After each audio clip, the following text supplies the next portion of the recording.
Welcome back to Hobbyist Novitiate. My name is Josh, and this time we're painting the Lord Marshal's Own. Grab a hot drink and a biscuit, and let's dig in. The Lord Marshal's Own are a regiment of the Solar Auxillia from Coronis Agathon.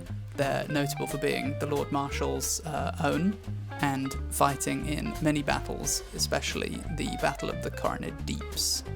These guys are really cool. I love their sort of green and brass look. They've got quite a steampunk vibe to their infantry scheme. And then looking at their vehicles here, you can see we've got our nice Mechanicus standard grey coloured tank hull with green stripe markings and cool sort of goldy brassy trim. These guys mean business, and I really wanted my take on the scheme to feel like they'd been in a lot of battles, well looked after but well used. I started off with a dry brush of Mechanicus Standard Grey over Chaos Black Prime. As always, this is just to get a good base coat and leave some nice depth in the recesses. I'm not sure, I was having some trouble with filming in this one, so sorry if the footage isn't as good as normally. I've switched to a new camera recently and I was just working out a few things. Hopefully it will be better in the future.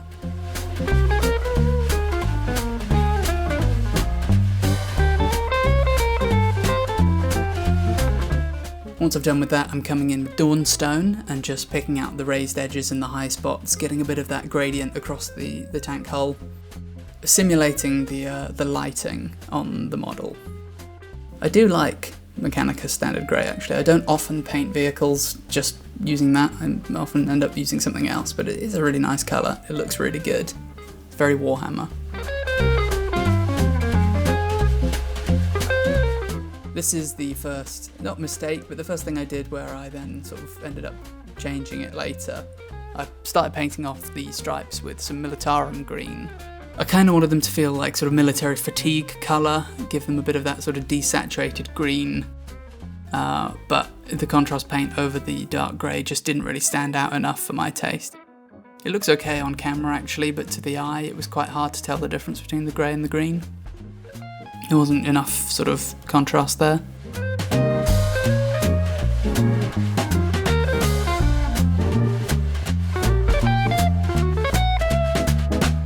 So I came back in over the top with a thin coat of Caliban green just to pump up that saturation, give it a little bit more separation from the grey.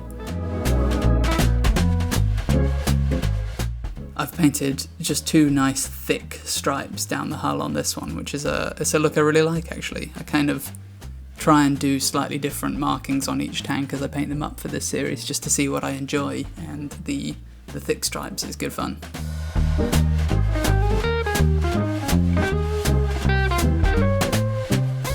After that, leaning into the really worn, battle-worn look, I've come in with some Warpstone Glow, and I'm just painting on highlights, but not really edge highlights as I'd normally do them.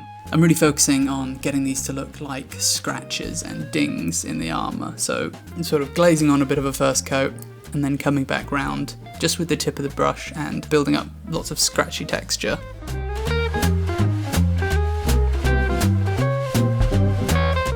I really wanted to accentuate that even further, so I did a mix of Warpstone Glow and White Scar, this time just focusing on scratches and really picking out lots of little chips. Some of these are a little bit chunky there, but I think I got into the hang of it after a little while.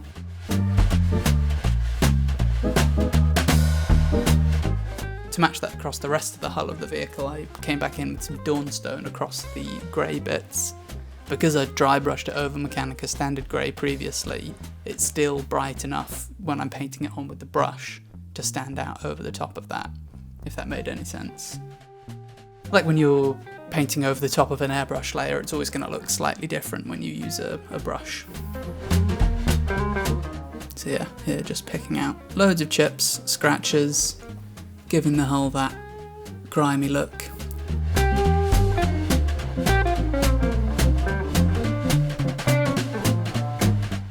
After that, I'm coming in with the trusty Leadbelcher, painting this across the barrel, the tracks, and some of the other detailed spots.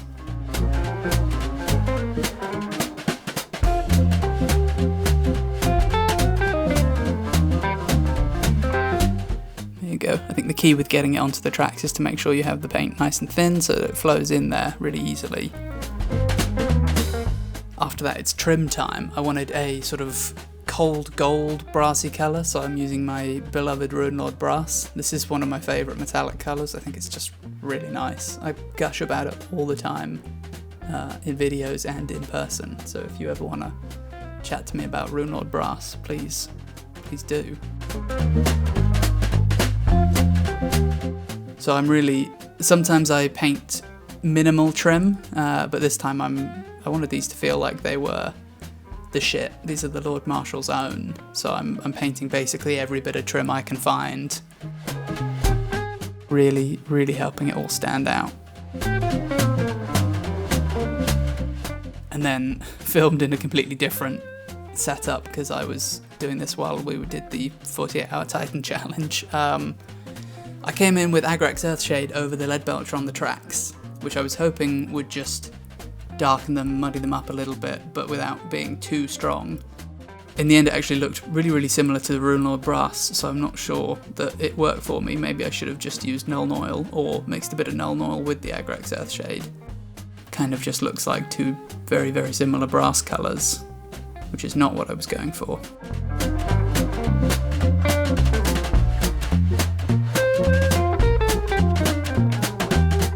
But, you know, I doubled down and put it on everywhere anyway. And here's the finished result. Yeah, look, you can see there's really not much colour difference between the Runelord brass and the Leadbelcher with the Agrax Earthshade.